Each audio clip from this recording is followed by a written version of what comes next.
Good morning students, अस्सलाम वालेकुम। Last topic में हमने पढ़ा था कार्बन एंड इट्स कंपाउंड्स, हमने स्टार्ट किया था और हमने उसमें देखा था कि कार्बन जो है इसकी वैलेंसी 4 है।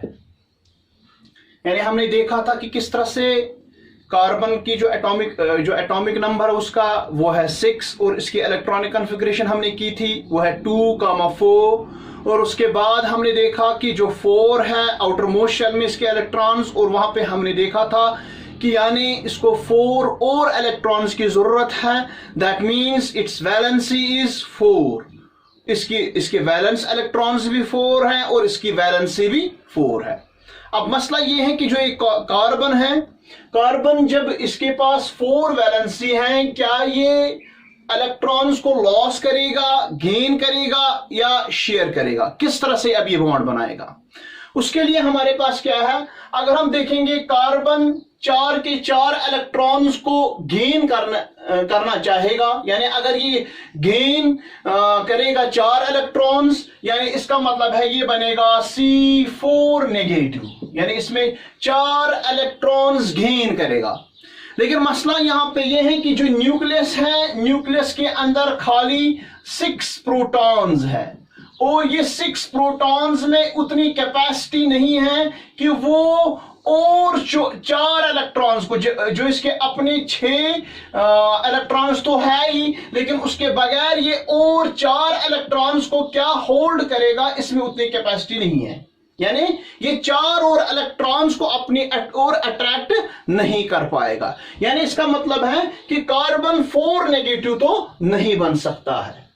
अब हम देखेंगे क्या ये चारों के 4 इलेक्ट्रॉन्स लॉस कर सकता है। अगर ये चारों इलेक्ट्रॉन्स लॉस करेगा तो फिर ये C+4 बनेगा, यानी ये 4 इलेक्ट्रॉन्स को लॉस करने के बाद ये कैटाइन बनेगा और कैटाइन का कितना चार्ज चढ़ेगा इसके ऊपर? 4+, ठीक है ना, यानी +4 उसमें कैटाइन चढ़ेगा, यानी 4 दिखाएगा, ये रिप्रेजेंट करेगा यहां पे +4, जिसका मतलब है कि इसने 4 इलेक्ट्रॉन्स को लॉस किया हुआ है। लेकिन मसला यहां पे फिर से एक और हमारे पास मसला बन जाता है कि एक कार्बन जो एटम है ये बहुत छोटा है, तो ये न्यूक्लियस इन 4 इलेक्ट्रॉन, जो इसके आउटर मोस्ट शेल में 4 इलेक्ट्रॉन्स हैं, उन 4 इलेक्ट्रॉन्स को ये लॉस नहीं कर पाएगा।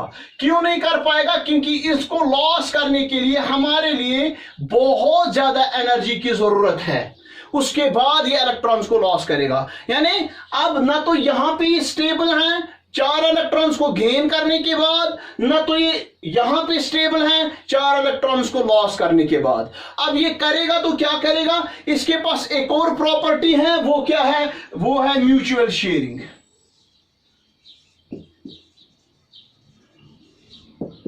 यानी इसके पास एक और चॉइस है, ये कहां की ओर जाएगा? म्यूचुअल शेयरिंग ऑफ इलेक्ट्रॉन्स की ओर जाएगा। यानी ये इलेक्ट्रॉन्स को म्यूचुअली शेयर करेगा। किसके साथ? बाकी एलिमेंट्स के साथ ये म्यूचुअली शेयर करेगा। यानी इसके पास 4 इलेक्ट्रॉन्स हैं, यानी इसका मतलब इसकी वैलेंसी 4 है, तो इसको हम कहते हैं इसमें टेट्रा वैलेंसी पाई जाती है। तो ये अब जो ये 4 इलेक्ट्रॉन्स हैं, ये 4 बॉन्ड्स बना सकते हैं। वो कौन से बॉन्ड्स होते हैं? Covalent bonds. Covalent bonds. जब ये 4 कोवेलेंट बॉन्ड्स बना सकते हैं, इसका मतलब है इसको हम कहेंगे टेट्रावैलेंट। यानी कार्बन जो है ये टेट्रावैलेंट है। टेट्रावैलेंट मतलब ये 4 कोवेलेंट बॉन्ड्स बना सकता है, ये 4 बॉन्ड्स बना सकता है। समझा पूरी तरह से? तो यानी ये 4 बॉन्ड्स बनाएगा डिफरेंट एलिमेंट्स के साथ या सेम अपनी एलिमेंट के साथ, ये 4 बॉन्ड्स बना सकता है। अब ये किस तरह से बनाएगा, ये हमारे पास डिपेंड करेगा। मतलब जिसके साथ ये बॉन्ड बनाने वाला है, अगर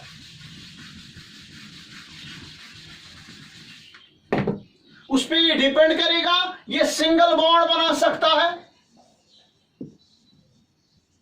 डबल बॉन्ड बना सकता है और ट्रिपल बॉन्ड बना सकता है।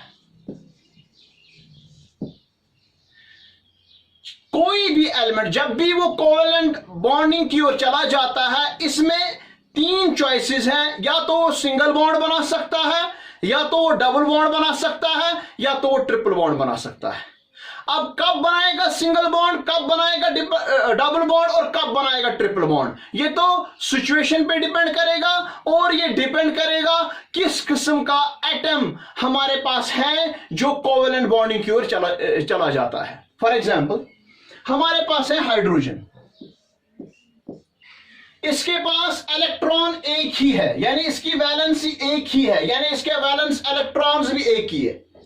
तो आपने अक्सर देखा होगा H2 हम लिखते हैं, H2 यानी हाइड्रोजन मॉलिक्यूल, ये आपस में उन्होंने कोवेलेंट बॉन्ड बनाया हुआ होता है। ये कैसे इन्होंने कोवेलेंट बॉन्ड बनाया हुआ होता है, हाइड्रोजन दूसरा एक हाइड्रोजन आता है और ये आपस में इस तरह से शेयरिंग करते हैं ये 2 इलेक्ट्रॉन्स को, यानी ये 2 इलेक्ट्रॉन्स, ये अपना एक इलेक्ट्रॉन छोड़ता है शेयरिंग के लिए, ये भी अपना एक इलेक्ट्रॉन देता है शेयरिंग के लिए। और जब मैं इस हाइड्रोजन की ओर देखता हूं, ये दोनों इलेक्ट्रॉन्स इसके भी होते हैं और ये दोनों इलेक्ट्रॉन्स इसके भी होते हैं, जिसको हम इस तरह से इसका स्ट्रक्चर बना सकते हैं, हाइड्रोजन H हाइड्रोजन। लाइकवाइज अगर हम क्लोरीन की ओर चले जाएंगे,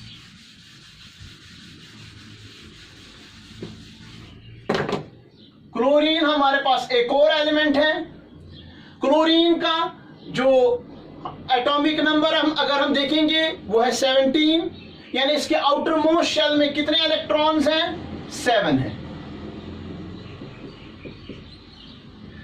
दूसरा एक क्लोरीन, उसके भी आउटर मोस्ट शेल में कितने इलेक्ट्रॉन्स हैं, वो भी 7 है। 7 इलेक्ट्रॉन्स आउटर मोस्ट शेल में होने का मतलब है इसकी वैलेंसी 1 है, यानी इसकी वैलेंसी 1 है। तो यानी इसको कितने इलेक्ट्रॉन्स की जरूरत है, इसके 1 इलेक्ट्रॉन की जरूरत है। इसीलिए दोनों ने एक इलेक्ट्रॉन को क्या रखा, शेयरिंग के लिए दे दिया। तो जब शेयरिंग में हम देखते हैं इसको क्लोरीन के कितने इलेक्ट्रॉन्स बन जाते हैं, एक तो अपने साथ, और जो शेयरिंग वाला इसको दूसरे क्लोरीन से मिल गया, तो इसके बन गए टोटल में 8। और जब हम इस क्लोरीन की ओर देखते हैं, इसके भी कितने बन गए, ये भी हम चेक करते हैं, ये भी हमारे पास टोटल 8 बन जाते हैं। दैट मींस जो क्लोरीन है वो दूसरे क्लोरीन के साथ सिंगल बॉन्ड बना देता है और हमारे पास इस तरह से एक कंपाउंड बनता है Cl2, एक मॉलिक्यूल बनता है Cl2।